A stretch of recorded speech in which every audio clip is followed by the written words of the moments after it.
ಎಲ್ಲಿಂದ ಬಂತು ಹೇಗ್ ಬಂತು ಅಂತ ಗೊತ್ತಾಗ್ಲಿಲ್ಲ. ಆದ್ರೆ ಒಂದ್ ಹಾವು ಬಂದು ಕಚ್ಚಿ ಬಿಡ್ತು.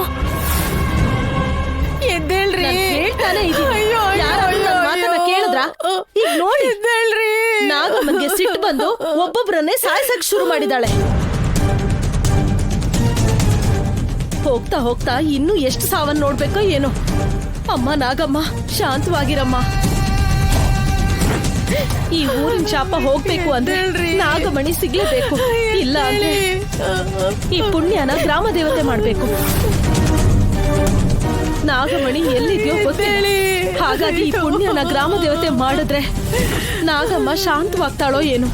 ಅಮ್ಮ ನಾಗಮ್ಮ, ನೀನ್ ಜನಗಳನ್ನ ಸಾಯಿಸೋದು ಅಂದ್ರೆ ಏನಮ್ಮ? ಅಷ್ಟಕ್ಕೂ ಏನ್ ನಡೀತಾ ಇದೆ? ಯಾಕಮ್ಮ ನನಗೆ ಈ ಪರೀಕ್ಷೆ? ನಿಜವಾಗ್ಲೂ ನಮ್ಮೂರ್ನ ನಾಶ ಮಾಡಕ್ಕೆ ಹುಟ್ಟಿದ್ಯಲ್ವಾ ನೀನು? ನನ್ ಬಾಳಿ ಈ ತರ ಆಗಿದೆ ಅನ್ನೋದನ್ನ ನೋಡಿ ನಿನಗ್ ಸಂತೋಷ ಆಗಿದೆ ಅಲ್ವಾ ಮಹಾತಾಯಿ? ಆದ್ರೂ ಗರುಡ ವಂಶದವ್ರನ್ನ ನಂಬಿ ನಾಗಮಣಿ ತರ್ತಾರಿಂದ ಹೇಗ್ ಅನ್ಕೊಂಡ್ರಿ? ಮೊದ್ಲು ಇವಳನ್ನ ದೇವತೆ ಮಾಡಿ ಆಗ್ಲೇ ನಮ್ಮಂತ ಹೆಣ್ಮಕ್ಳ ಮಾಂಗಲ್ಯ ಉಳ್ಕೊಳ್ಳೋದು. ಸಾವಿನ ಸುದ್ದಿ ಕಡಿಮೆ ಆಗತ್ತೆ.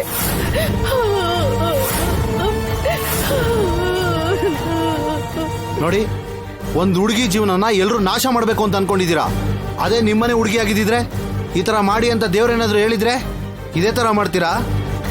ಅವಳಿಗೆ ಹಿಂದೆ ಮುಂದೆ ಯಾರು ಇಲ್ಲ ಅಂತ ಇಷ್ಟೊಂದು ಅನ್ಯಾಯನ? ಯಾರೇನು ಹೇಳಲಿ, ಪುಣ್ಯನ ದೇವತೆ ಮಾಡೋದಕ್ಕೆ ನನ್ನ ಪ್ರಾಣ ಹೋದ್ರು ನಾನು ಒಪ್ಪಲ್ಲ.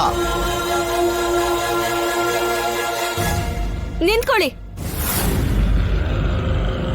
ಮಾತಾಡಿದ್ರೆ ನನ್ ಹುಟ್ಟನ್ನೇ ಅವಮಾನಿಸ್ತಾ ಇದ್ದೀರಾ. ಪ್ರತಿ ಸಲ ನನ್ನ ತಾಯಿನ ನೆನಪು ಮಾಡ್ತಾ ಚಿತ್ರಹಿಂಸೆ ಕೊಡ್ತಾ ಇದ್ದೀರಾ. ಮಾಡದೇ ಇರೋ ತಪ್ಪಿಗೆ ಅಪವಾದ ಹೊರಿಸಿ ಒಂದು ಹುಡುಗಿ ಜೀವನನ ಹಾಳು ಮಾಡುವಂತ ಸಂಸ್ಕಾರ ನಿಮ್ಮದಾಗಿದ್ರೆ ಕೊಟ್ಟಿರೋ ಮಾತು ಎಷ್ಟೇ ಕಷ್ಟವಾಗಿದ್ರು ಸರಿ, ಪ್ರಾಣ ಹೋದ್ರೂ ಸರಿ, ಮಾತನ್ನ ಉಳಿಸ್ಕೊಳ್ಳೋದು ನಮ್ಮಮ್ಮ ಕೊಟ್ಟಿರೋ ರಕ್ತದಲ್ಲೇ ಇದೆ.